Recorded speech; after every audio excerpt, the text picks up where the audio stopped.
Yo, welcome to Mallow Lana CEC YouTube. Today, we're going to be looking at a deck that I really enjoy. It's shown up, well, actually, that's not true. This specific version has not shown up in top cuts. A similar version with Dhelmise VMAX has shown up in top cuts of a variety of tournaments. I tried the Dhelmise, it's good, but this is the one I've put more time into, so I want to feature this version of the deck before I go into the Dhelmise version, probably sometime next week, honestly. But we're going to look at Rowlet Alolan Exeggutor with the Rillaboom. So it's very similar to the deck that had been doing well in the last format. The difference is we are no longer Mewtwo focused. Instead, we're going to focus on some other attackers. So we're going to check out the deck list real quick, and then I'm going to do a VOD review of some games that I did on stream and kind of talk through the plays and some of the important decisions with the deck, because the deck has a lot of very important decisions of a way to play it. And I kind of want to just go through how to do those and make those choices. So the whole point of the deck is you want to go second, and you want to use Rowlet and Alolan Exeggutor Super Growth attack going second. So Super Growth for 0 energy, that's what that blank thing means. Search your deck for a card that evolves from one of your grass Pokemon, put it onto that Pokemon to evolve it, and then you can evolve it again. So the whole point is we want to turn one, get the Rowlet Alolan Exeggutor in the active, get a Grookey on the bench, and then we use Super Growth to evolve to a Thwackey and then evolve into a Rillaboom. So we get to cheat evolution. That's why there are no rare candies in this deck. So the general idea is we want a Super Growth to get our Rillaboom. The Rillaboom attaches 2 grass energies from the deck to one of your Pokemon, and we use the Rillaboom to power up all of our attackers. We have a variety of attackers in this deck for a variety of situations. We, of course, will usually pull off a hit or two with the Rowlet and Alolan Exeggutor. Some matchups, this is our primary attacker. For example, against Urshifu, they hit you for 150. You can use Calming Hurricane to heal 30 in combination with Mallow Lana, and you completely negate their turn. Incredibly powerful combo. So against Urshifu, you want to use this. Against ADP, you usually want to use the Tropical Hour GX, 3 grass energies. If this Pokemon has at least 3 extra energy, any energy attached to it, shuffle all energy cards from your opponent's Pokemon into their deck. So you let ADP go first, you use Super Growth. They GX, you Calming Hurricane. They Ultimate Ray. Now, what do they Ultimate Ray? Hopefully you don't have a Dedenne on the bench, and hopefully you've used Big Charm so they can't Ultimate Ray your Rillaboom. Then you go ahead and power up a Tropical Hour GX, shuffle all their energy back in their deck. They usually struggle to attack again on the next turn, and that's where we can really take off, especially against this Moltres version, because the Moltres version is grass weak. The Moltres, the Galarian Moltres V, is grass weak. So we can KO the ADP with the Tropical Hour GX, boss up the Moltres, KO it with Calming Hurricane, at which point you just kind of win the game. So a couple matchups, this is going to be our primary attacker. Some of our other attackers, we have a Dubwool V. Dubwool V is our 2 prize attacker. We want to go with Rowlet Alolan Exeggutor into a Dubwool. That way we can stamp them to 1. Revenge Blast does 30 more damage for each prize card your opponent's taken. Sometimes you use this when you have 3 prizes left. Sometimes maybe your opponent's taken another prize or 2, and you can use it when you have 1 or 2 prizes left. Another big deal with this is it is thick. The ability Soft Wool essentially gives it 240 HP if there's no path. Combined with a cape, you can have 290 HP. Even if you have a Path of the Peak out, you can have up to 260 HP, which is a lot. Survives a Zacian hit, survives a Ice Rider, VMAX, what's it called? GMAX Lance. So double, very thick, very powerful. Can hit up to 270 if your opponent has 1 prize card remaining. We have a Cramorant V. I've gone back and forth between 2 Dubwools and 1 Dubwool and 1 Cramorant. Currently a fan of the Cramorant, but that might change. There's the ability to snipe is super nice. Yes, there's a lot of Mew in the format right now, but that's not really a big deal. We don't have to Cramorant to win the game, but it's an extra piece of pressure that we can put onto our opponents to say, hey, you also got a bench of Mew. Or, oh, you're going to retreat, you're going to pivot a lot.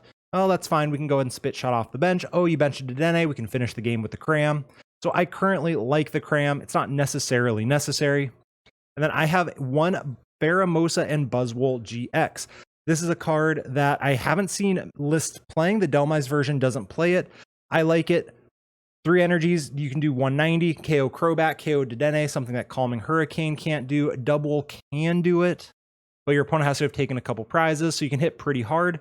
Beast Game GX also comes in handy. There are some times where this math is actually going to matter quite a bit. For example, against Ice Rider, if you get them down to 1 prize, you can stamp them to 1. Revenge Blast with the Dubwool. If they have to Melanie, they can't boss, they can't KO the Dubwool, and then the Dubwool doing 270. Plus the Beast Game GX is a 4 prize turn. Another situation is if you Calming Hurricane twice into a Shadow Rider, which does happen. You can Beast Game it for a 4 prize turn, combine that with like a Spit Shot on one of their Dedennes, and there's your game. 2 Calming Hurricanes, a Beast Game, and a Spit Shot can win that game. So I like Beast Game as an option to have.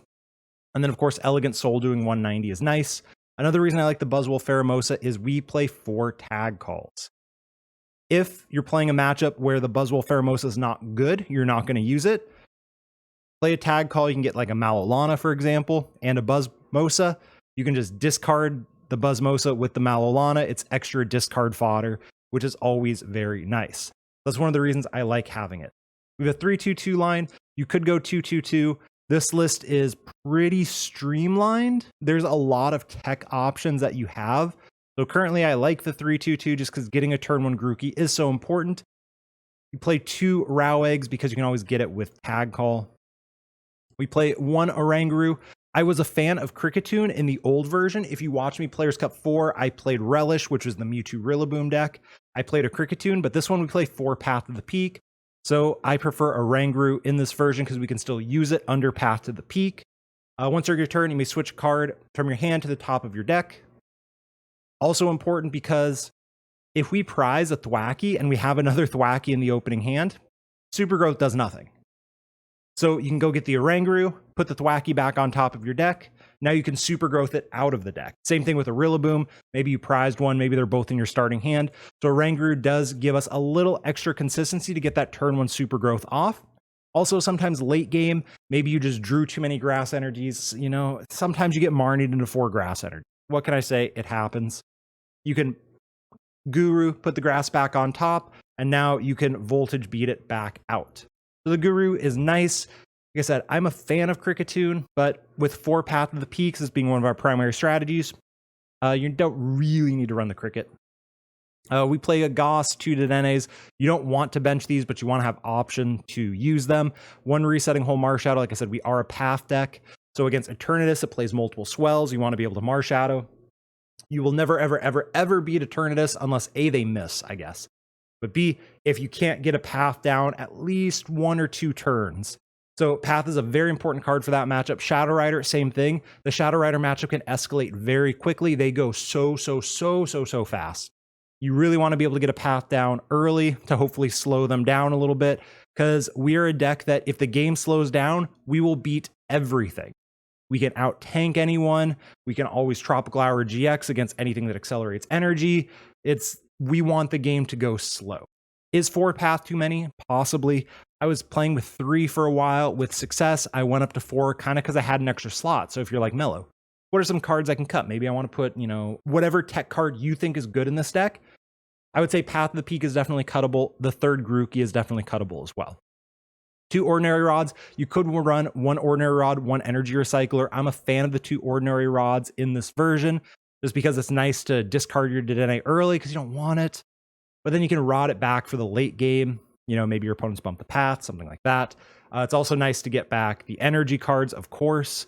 Usually you don't need Energy Recyclers 5 energy. Normally Rod getting back 2 energy is plenty to win the game with.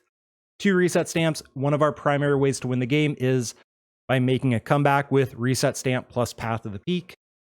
3 Boss. And then our Tag Call engine. 1 Cynthia Caitlin, 2 Guzma Hala, 2 Mallow Lanas. I've considered going up to a 2nd Cynthia Caitlin. It's just such a nice card. Turning Tag Call into a draw engine is also very, very, very nice. But overall, this has worked fine. The Guzma Hala is one of the best cards in the deck. It makes Tag Call a guaranteed turn 1 super growth. I'll talk about that more in a second. 3 Marnies. These are all potentially cuttable. Like, literally all the Marnies could potentially get cut. I'm not 100% sure what for, though. That's the issue. I'd want another consistency card. I'm not sure what other consistency card we would run. I ran an Erica's Hospitality in Players Cup 4, and it did really well for me. But I'm also not 100% sure if it's worth cutting the early game consistency. So we have 3 Marnies. That's one where I'm not 100% sure of. The Delmise version also runs Marnies. And it's really kind of like, what else can we play in that slot? Because we don't need the Marnies. But as of right now, they're there. Drawing cards is good, right? 2 Air Balloons, 1 Big Charm, 1 Cape. The Cape is for the Dubwool mostly, but you could also cape the Cramorant if you so desire. You could cape an Eldegoss so it can't be ultimate raid. You got some options there. The Big Charm is for our Rowlet Alolan Exeggutor. It's also to prevent Rillaboom from being able to be ultimate raid by ADP. That's also a pretty nice thing you can do there.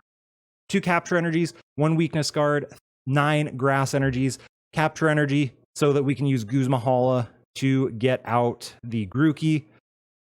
1 Weakness Guard Energy. It's not here for fire, though if you run into a fire deck, you can obviously use it. It's largely here so we can put the Weakness Guard on our Dubwool against Urshifu.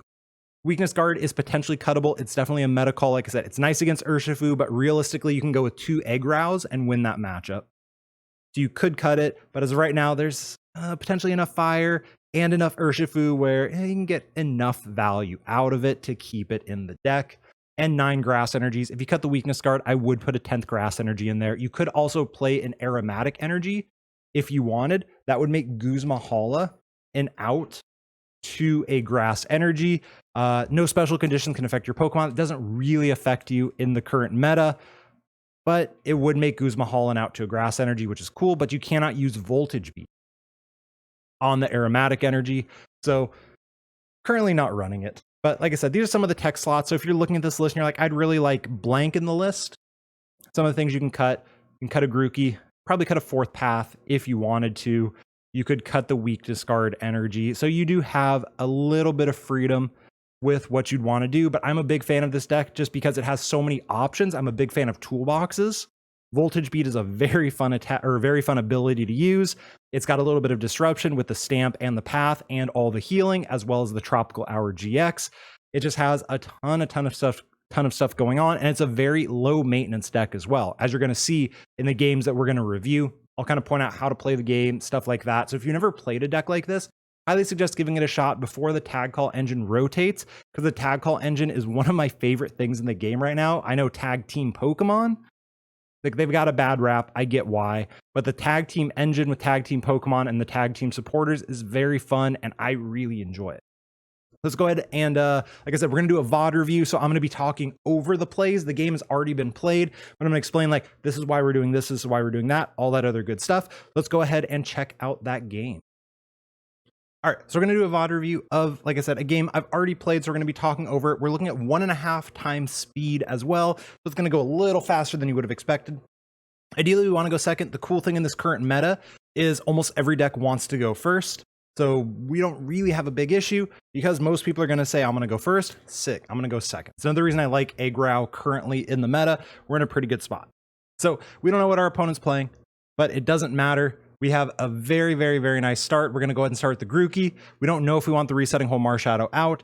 The Grookey, in theory, we want to Air Balloon it. I know you're saying, Mallow, there's no way to get an Air Balloon in this current hand. If we top deck a Tag Call, we can Tag Call, get the Air Balloon. Air Balloon on the Rillaboom is one of the ideal spots for it.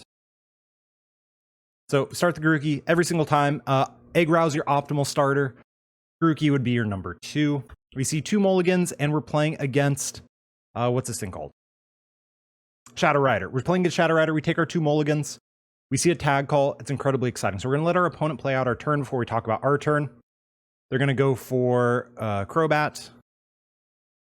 Pass. So our opponent has a slow start. Very good for us. Now, we're going to pull off the turn 1 combo. If you have a Tag Call in hand, it is 100% guaranteed you're going to get it unless you prize something. That's the reason why we don't play anything like, what did I get asked on stream? I got Venusaur VMAX. We can't play a Venusaur VMAX. We can't play a Snivysaur because they cannot be used with Air Balloon. Everything in the deck can be retreated with Air Balloon, or most of the things can be with an attach and a retreat. The only exception to that rule is the EggRow itself, but we don't need to Air Balloon the EggRow. We already want it in the active spot. So what we're going to do here is we're going to go ahead and play the Tag Call. We're going to grab the EggRow, and we're going to grab a Guzma Hala. The Guzma Hala is going to get us the Path of the Peak, which is nice because our opponent had a very bad turn 1, which will happen. Get the Path of the Peak, get the Air Balloon, and we're going to grab a second Capture Energy out of the deck. Also important, and a real quick thing that I see people make the mistake of, if we want the Capture Energy to go to the EggRow for sure, but we never show them we have a Capture Energy in hand. We play the Guzma Hala first, get the Capture Energy, and then we play that Capture Energy. So they don't know we have a second Capture Energy in hand. The less hand knowledge we give our opponent, the better off we're going to be. So to go and play this, grab the EggRow, grab the Guzma Hala. Always check your prizes with this deck to know what you've got. We have a Boomer in hand. If the other Boomer were prized, we would have also had to go grab an Oranguru. Now, we might probably want the Oranguru anyway because it's just a good card. Guzma Hala, we have to discard 2 cards. We can always get rid of the Scrapper. Scrapper's not super good in this matchup. We can get rid of the Weakness Guard energy as well. We kind of want to keep the Quick Ball. We could get rid of the Boomer. I don't think we need to get rid of the Boomer, though, so I think the Weakness Guard energy is the worst card in this hand currently. That's what we do. You'll love to see it. Yep. Balloon, Path, and Stadium. Drop the Path. Very important to do that first so we don't take that Old Cemetery damage. I know Old Cemetery is a weird card. You don't see it very often, but got to keep that in mind. We do want to grab the Guru. The reason we want to grab the Guru here is Guru helps us play around Marnie, and Guru helps us play around Poltergeist. Both very good things. And then, do we want to use Primate Wisdom? That's the question. We currently have one Thwackey in deck. The other Thwackey is prized. We do not want to use Primate Wisdom. If we use Primate Wisdom and we draw into the Thwackey, we can't use Super Growth, and we probably just lose the game right then and there. So it's very important right now that we don't use Primate Wisdom. We just go ahead and hit him with the Super Growth, get this thing into a Rillaboom. As you see me misplay, never punished. You love to see it, but it's not worth the risk. We would literally just lose the game if we drew the Thwackey instead of the Grass Energy there. Cool thing is, now we're not going to top deck Mallow Lana. They play a Chaotic Swell, and there is the House GX. We're going to draw another card. So another important thing about getting the Air Balloon onto the Boomer, we have an energy on the EggRow. So now we can go ahead and Voltage Beat, and we can hit him with the Calming Hurricane. Now, my opponent had an awful turn. I don't know what is possibly in their hand where that was the optimal play. I don't freaking know. I don't really care. We can go ahead and Voltage Beat. We can Primate Wisdom as well to put one of these 2 back. So the Poltergeist would do almost no damage to us. We're going to Voltage Beat.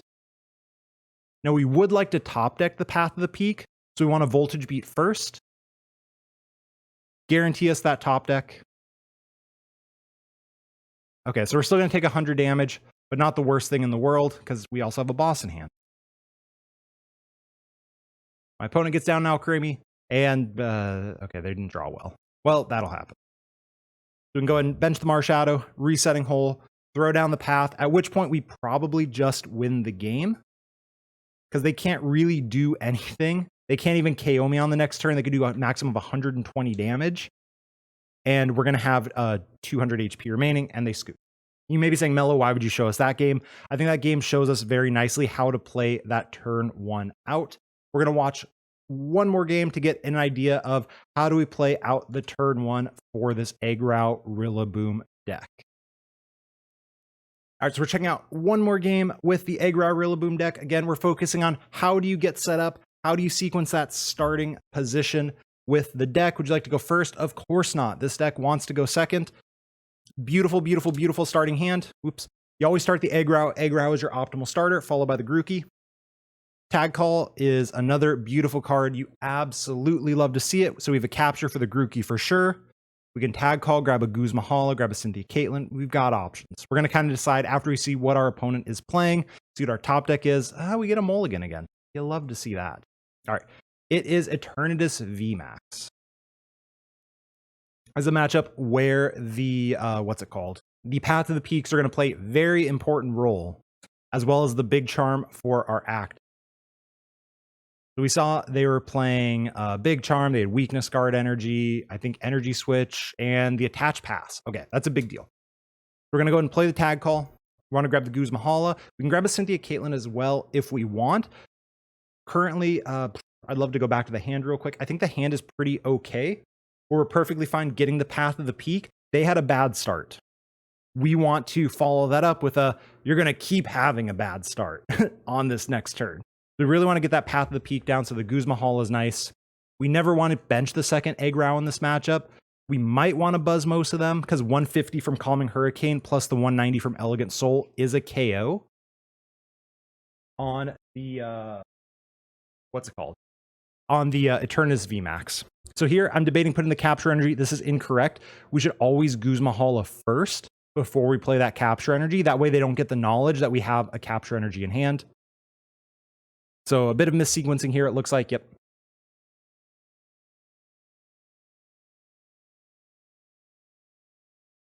We should have noticed, there is no Thwackey in deck. We're actually in a very awkward situation where we should have seen this with the Tag Call. We cannot super growth anything out of the deck. Grab the Capture, yeah. Like I said, there's no reason to attach the Capture first. Drop the balloon, super growth, and we're going to fail. Would I have played that turn differently? Yes, I think we could have gone with the, no, because we still want to get this out.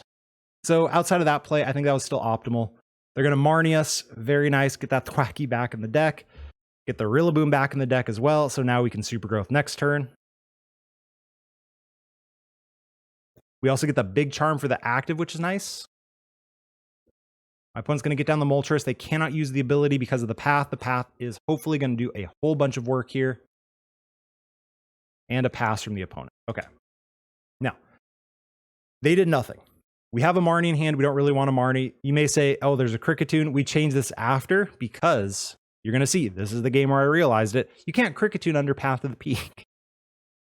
This should be an Oranguru. Literally 100% of the time. For this reason, you're going to see me bench it. Should be an Oranguru. But the Big Charm should go to the active. That way it cannot be KO'd with a Dread End because we'll have 300 HP. Go and attach a Grass Energy and hit him with the Super Growth. No reason to Marnie. They have a 3-card hand. We don't really need anything else. Do we? I'm trying to think because the Thwackey and the Boomer on the bottom of the deck. No, I think this is fine. They have a 3-card hand. They're under Path of the Peak. We don't want to get them closer to a Chaotic Swell. This is a bad matchup for sure. So that's the correct play there. That Path is doing its job. The opponent last turn had to quick ball for a Moltres. They couldn't quick ball for a Crobat, or they could, but the Crobat wouldn't do anything. There's another quick ball. Again, could have been a Crobat, but it's not. E-switch and a Research. All right, they get to play the game now. Now it gets a little scarier. They get on a second Eternatus. They get the energy onto the Eternatus with that E-switch. Do they find the Chaotic Swell? That's the big question. We do have more Path of the Peak in the deck. We have Marshadow with Resetting Hole in the deck as well. There's a retreat. Thankfully, they do not hit the, what's it called? The Chaotic Swell. So now what we can do is we can go ahead and Marnie. You have the debate. Do you want a Voltage Beat first or do you want a Marnie first? If we draw a Grass Energy, we would rather Voltage Beat to a second attacker on the bench like a Dubwool or debatably a Cramorant. This is a matchup where we'd rather go EggRow, Dubwool, and then probably like a Buzzmosa or something like that to finish off the game. So what we want to do here is we want to Marnie first. That way we can hopefully draw a Grass Energy plus second attacker, Voltage Beat to the second attacker, and attach the Grass to the active. We do not attach the Weakness Guard because we need Grass, colorless to attack. Just a wasted attachment. My opponent can KO me next turn. So we have to be very careful. You may say, oh, what are the odds they KO you? They're going to have a 4-card hand. Yeah, but they're under Path of the Peak. We're getting the 4 cards closer to a Chaotic Swell. They can always find a Liepard or a Dangerous Drill or a Tool Scrapper to get rid of our Big Charm, fill their bench, and take the knockout. You may say, that seems unlikely. We've all seen Eternatus do it. So we're not going to attach. We're not going to Voltage Beat. We're going to Marnie first. When deciding whether to Voltage Beat or Supporter first, you have to ask yourself, what do I want to Voltage Beat to? Here, I don't want to Voltage Beat to the active. I'd rather do it to something else. So I'm going to go ahead and drop the Marnie. We did get the Grass Energy, which is nice. Unfortunately, we have all of our attackers in the discard pile, so there's no reason to drop the Tag Call yet. Go and throw 2 on the active that we can threaten the Tropical Hour GX on the next turn. Calming Hurricane, and hope for the best. Because that Dubwool, a Quick Ball would have been optimal there, but we do have a live hand. If my opponent hits me for not a knockout, we can Mallow Lana and fully Tropical Hour GX, shuffle all their energy back. So we're in a pretty good spot. Well, let's see. what do they actually have in this hand? Energy Drop on the Moltres and a Scoop. That's it. That one wasn't the best game either, but you saw Path of the Peak doing the Path of the Peak job. That's a good one because it does show us in the beginning of the game, what are you supposed to do? Like I said, my purpose with these little review pieces is what are you doing in that first turn of the game to get out your super growth? That is the most important part of the deck. After that, the deck pilots itself kind of. You do have a variety of attackers you can choose to play with, all that other stuff. But for the most part, it's pretty common sense. You know, what do you want to do here, there, etc. So hopefully you try out the deck. Hopefully you like it. Like I said, we'll have the Dhelmise version as well coming up in a future video. I liked the Dhelmise version, but it felt, I don't know, it didn't feel quite as good. The Dhelmise carried its own weight occasionally, but I kind of like the Dubwool, I like the Cramorant, and I like the extra pieces that you get by not playing the 2/2 Dhelmise package. So hopefully you try the deck. Hopefully you like it. Like I said, this is a good deck. It's not broken. It's not tier 1, but I think it's firmly in tier 2. Currently a bit underplayed in the meta. But remember to like, comment, subscribe if you made it this far. There's no reason not to, right? And I will catch you all in the next video. Peace out.